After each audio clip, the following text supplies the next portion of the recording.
The smoke from my brother's backyard barbecue carried the scent of grilled steaks and absolute betrayal. I stood by my car, holding the very last box of my belongings, staring at the giant banner he had hung across the deck. "Goodbye, freeloader, don't come back." My own father laughed, throwing a hot dog at my windshield, shouting, "Your last free meal, loser." They had entirely stripped me of my dignity, celebrating my eviction like it was a national holiday. I didn't cry. I didn't scream. I just pulled out my phone, snapped a single photo of them laughing under that cruel banner, and drove away. They thought they had finally broken me and won the ultimate prize. What they didn't realize was that by kicking me out, they had just triggered a hidden financial trapdoor. Follow my story until the end, and comment the city you're watching from, so I can see how far my voice has reached. Exactly 1 week later, my phone rang. It was them. And they were begging. My name is Claire Bennett, and at 27 years old, I always believed that family was supposed to be your ultimate safety net. I was wrong. The smoke from my brother Brody's backyard barbecue carried the scent of grilled steaks and absolute, unadulterated betrayal. I stood tightly gripping the handles of the very last cardboard box containing my belongings, staring blankly at the massive, obnoxious banner he had proudly hung across the wooden deck.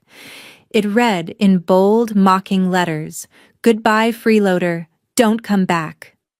The cruel words burned into my mind as my own father let out a booming laugh, casually throwing a half-eaten hot dog directly at my car windshield. "Your last free meal, loser," he shouted, his voice dripping with spite. Brody stood right beside him, holding a beer can and smirking like he had just won a championship trophy. They had entirely stripped me of my dignity, choosing to celebrate my sudden eviction as if it were a joyful national holiday. I didn't cry in front of them, and I completely refused to give them the satisfaction of hearing me scream. Instead, I calmly pulled out my smartphone, snapped a single clear photo of the two of them laughing hysterically under that cruel banner, and got into the driver's seat. As I turned the ignition and drove away from the family home toward my modest new apartment, I looked at the image on my screen. They thought they had finally broken me. They had no idea what was coming. To understand how we arrived at that backyard circus, you have to know the truth. I was never a freeloader. For the past 3 agonizing years, I was the sole pillar holding our fractured family together. When Dad lost his job and spiraled into deep debt, it wasn't Brody who stepped up. It was me.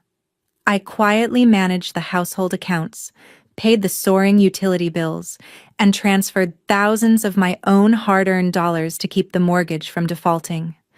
I sacrificed my savings, my social life, and my peace of mind just to ensure they had a roof over their heads.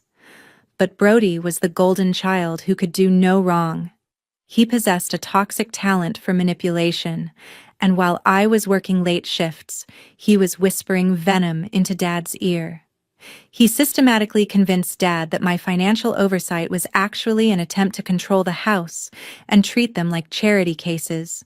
He made me out to be an entitled parasite.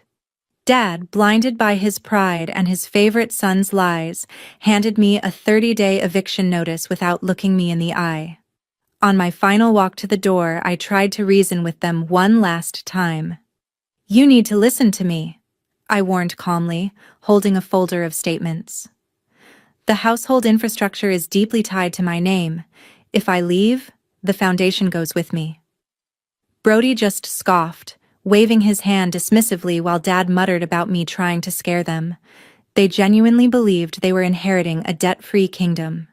They were too blinded by their unearned arrogance to realize they had just cut their own lifeline.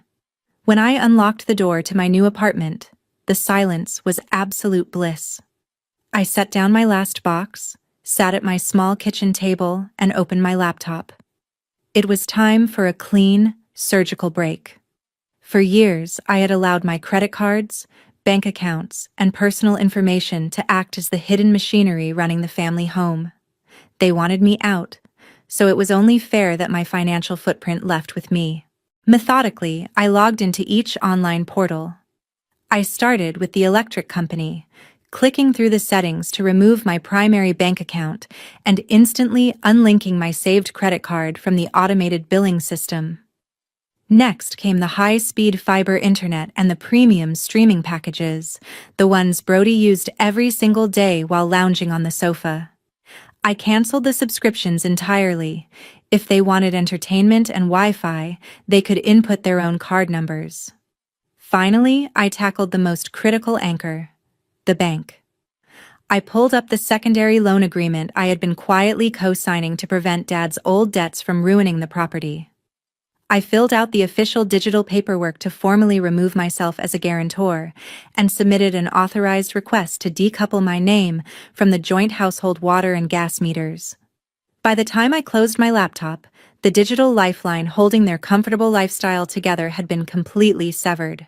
They wanted independence from the freeloader, and I was giving it to them. For the next 7 days, my phone remained completely silent. There were no texts, no apologetic calls, and certainly no check-ins to see how I was adjusting to my new apartment.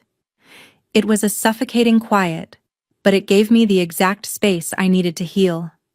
I spent my mornings drinking coffee in a sunlit kitchen that belonged entirely to me, focusing heavily on my own career and rediscovering a sense of peace I hadn't felt in years.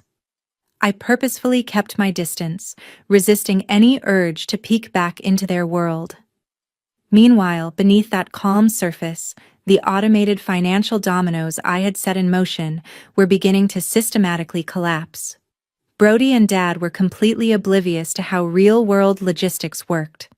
On Tuesday morning, the automated system attempted to pull the monthly payment for the high-speed internet, and failed. By Wednesday, the premium streaming channels vanished from Brody's massive television. They likely assumed it was a minor technical glitch, completely unaware that the worst was yet to come. The real hammer dropped on Friday afternoon. Without my credit card automatically injecting funds into the utility accounts, the power company executed a scheduled shutoff for non-payment. Simultaneously, the bank issued a severe immediate default notice regarding the co-signed loan, demanding the full outstanding balance within days, or they would initiate foreclosure proceedings.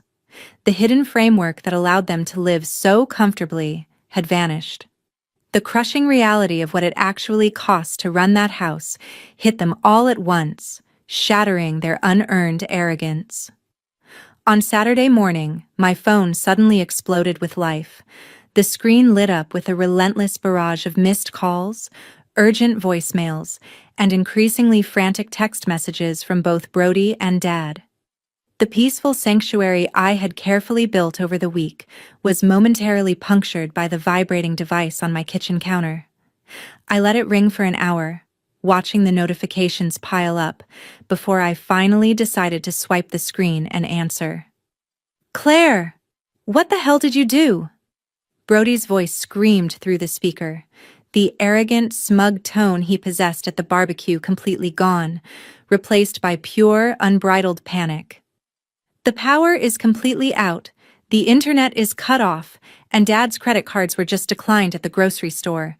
We can't even log into the house account." In the background, I could hear Dad yelling anxiously over a letter. "And some bank representative just called saying the mortgage is facing immediate foreclosure within days."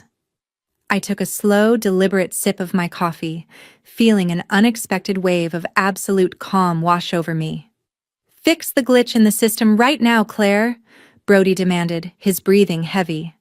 "We know you did something to the accounts before you left." "There is no glitch, Brody," I said, my voice steady and completely devoid of anger.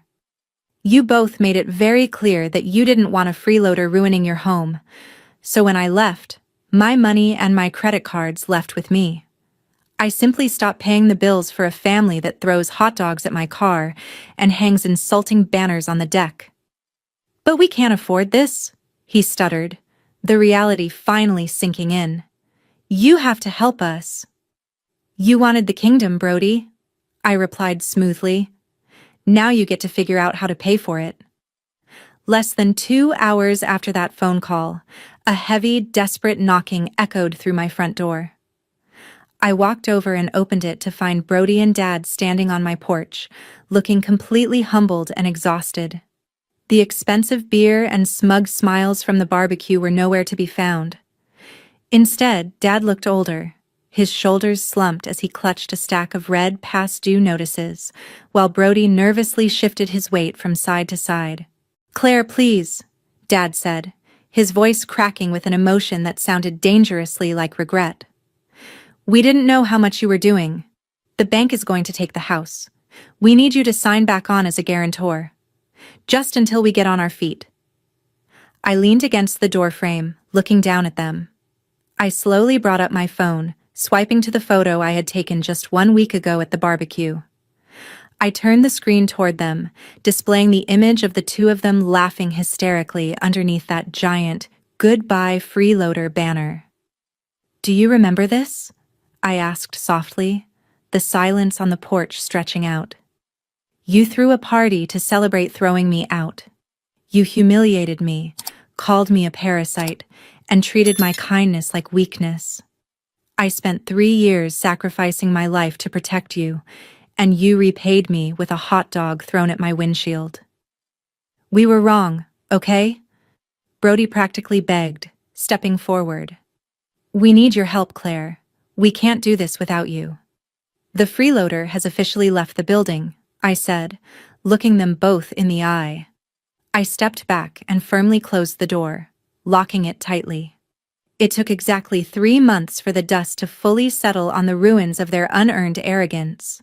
Unable to refinance the heavy loans or secure a single bank to back their terrible credit, Brody and Dad were forced to sell the family home under the crushing weight of foreclosure.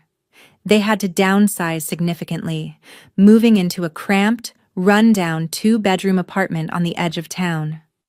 Dad took a low-paying retail job to cover his basic expenses, while Brody finally had to face the reality of hard work instead of relying on my sacrifices. As for me, closing that door was the catalyst for a beautiful new beginning. I used my recovered savings to decorate my apartment, transforming it into a peaceful, thriving sanctuary dedicated to my own growth. I advanced rapidly in my career, finally keeping the money I earned instead of pouring it into a bottomless pit of family entitlement. Walking away didn't make me cold. It made me strong enough to realize that love should never cost your dignity. Now, I'm genuinely curious about everyone who listened to my journey today. If you had walked into that backyard barbecue and seen that insulting banner, how would you have handled the situation? Would you have walked away quietly like I did? Or would you have confronted them right then and there? Comment your thoughts below. And meanwhile, I'm leaving 2 other incredible stories on the final screen that are absolute channel favorites, and they will definitely surprise you. Thank you so much for watching until the very end.